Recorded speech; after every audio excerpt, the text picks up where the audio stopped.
Hi. As a public speaker,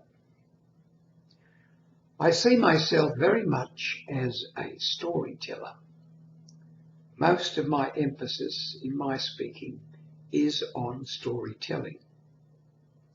Now, I want to qualify this. I'm not a professionally paid speaker who gets paid to tell stories which will influence people to buy something or accept something. That's not me at all. I tell stories simply to entertain. That's my motivation. To entertain, please, enthrall people. And it seems that this is what I've been doing pretty well over the years. Yet I'm still learning, always learning more. Some of the stories I tell are quite long, and two in particular have been made into movies. Now, you'll know what these movies are, of course.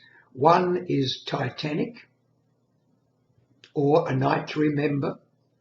The film has been made over and over, and yet I've heard people say to me, "Tom, that was better than the movie. That was better than the movie." Why? Because they created the movie. They weren't passively watching something, a story put down to them through film, through video. They created it in their own minds. It became theirs, their story, their creation, and that is so important. I put a lot of research into those two stories, the Titanic, and the other one was I call it Lost, L-O-S-T, Lost. I think they made a movie called Lost Over the Pacific. This is the story of a little light aircraft, a crop duster, which was lost over the vast reaches of the Southwest Pacific Ocean way back in 1979.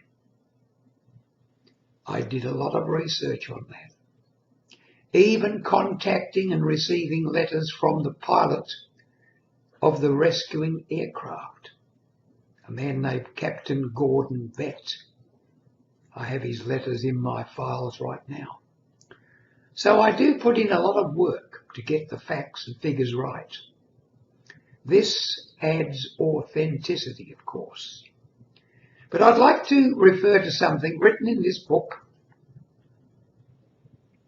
by a fellow public speaker and a member of Toastmasters. I'm a member of Toastmasters too. Her name is Dale Reese Bevan. And she puts this quite well, or very well, in fact. She says, the more you allow your audience time to process how they feel and create the scene as they picture it, the more invested they'll be in the story, because they're involved in the creative process. They begin to identify with the main character and put themselves into the story. So you can see what's being done here, and what I do, and obviously what Dale does. You create time. You allow time for the audience to feel the feelings well up in them as they identify with the protagonist and how the story is progressing. They can be very apprehensive as to how it's all going to work out. They don't know how it's going to end.